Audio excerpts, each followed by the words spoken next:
So my short film Triggered is, I'd classify it as a drama. Some people would call it a thriller, but it's a non-linear journey of the main character who struggles to recover from like a traumatic, violent event, and like how he deals with that and where it takes him.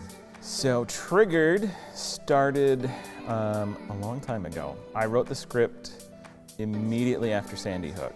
I wrote the script like January of 2013. So a while ago. And I kind of wrote it as a response to the conversation that was happening at the time about guns and gun violence and how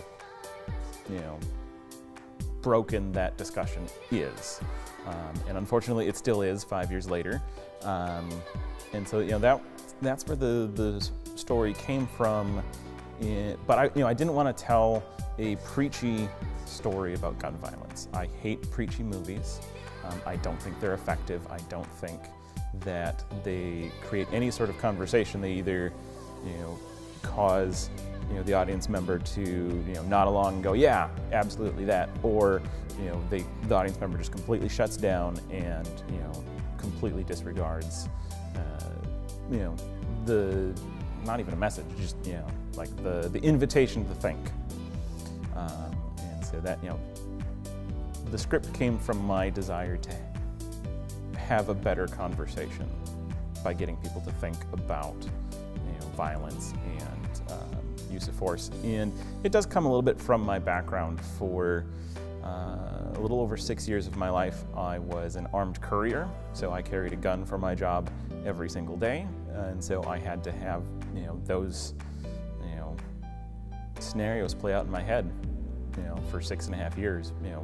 What would happen if I was ever in a situation where I needed to use deadly force to defend myself? So it came from that, and it also came from the school shootings that unfortunately have continued to happen.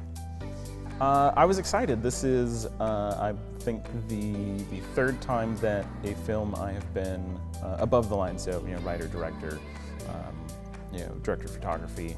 This is, I think, the third one that's screened with the Twin Cities Film Fest, and it's always quite the production. We're at one of the fancier movie theaters in town, and there's red carpet and there's lights everywhere and a lounge, so it's always a fun time, so I always look forward to it.